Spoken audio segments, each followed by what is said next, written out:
the three big things that are really bad for us, right, is fat, sugar, and salt, right? So each time, and it doesn't mean we want to compromise, doesn't mean we don't want those things, doesn't mean we don't crave those things when we cook, but we can create recipes that still gives you sweetness, still gives you some saltiness, and have a decent amount of fat into it. I think it's really, really important. So in this dish, you're also going to have the hardest things, at least for Americans in general, flavor-wise, is bitter. Right? And bitter is what you find in most vegetables, like broccoli, endive, and frisee. And the key reason why I think it's so important to work in bitter is because when you teach your kids to enjoy vegetables, number one reason why kids doesn't like it is because they're not comfortable with the bitter taste yet. So making a salad like this with a hint of bitter and serve it to them early, by the time they're teenagers, they will enjoy vegetables.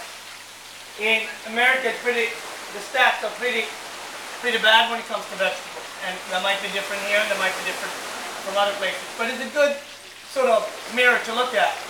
Only 6% of the population, so only you 6 here, eat the amount of vegetables we're supposed to eat. 94% of the population doesn't eat enough vegetables, right?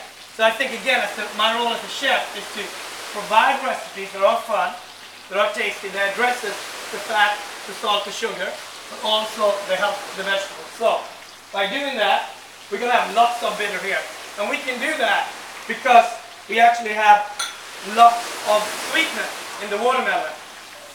So I have a bunch of endive.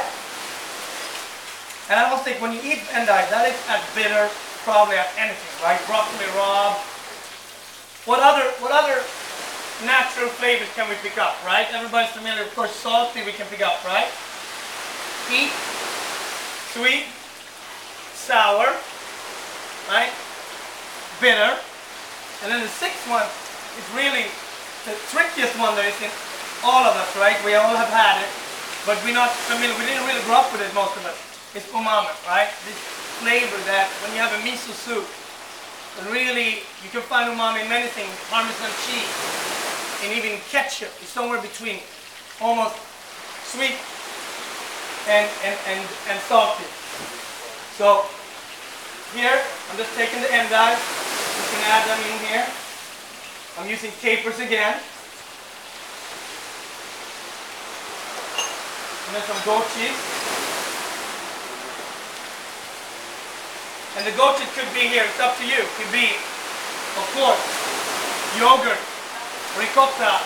It could be anything that gives you that tart. A little bit of olive oil. So, again, we're going to use salt. We're just not going to use as much.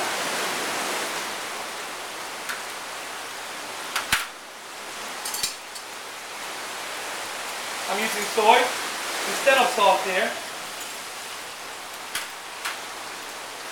Lots of mint,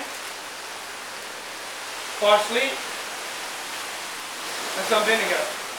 And we're just going to toss this around. And then we're going to serve it up. I'm going to add in the endive. And when you taste this salad, think about it. If you like, for example, if you like heat, this is the perfect salad to add that in. If you don't, you know your audience, you know your family, you know your friends. So always think about who am I cooking for, so you know how much spices and how many unique ingredients that they might not be familiar with. This salad, though, I think is the perfect salad in a time where it's really, really hot. You can add crunch with, let's say, peanuts, almonds,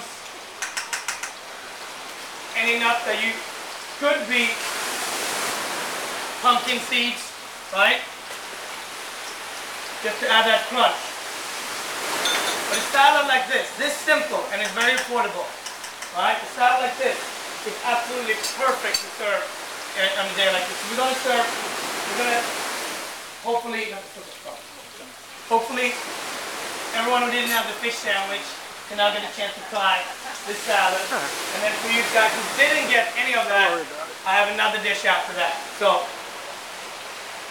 as a chef, when I started, we only dealt with the fillet. We only dealt with the finer cuts, right? And the food, the whole food, environment was very, very exclusive. And I think that one of the reasons why it's been sort of happen is that so many people can be in food today via magazines or via online experience or via TV. It's really the best thing that could happen for us as chefs, because it forces us to change. It can't just be this exclusive elitist conversation. So when we think today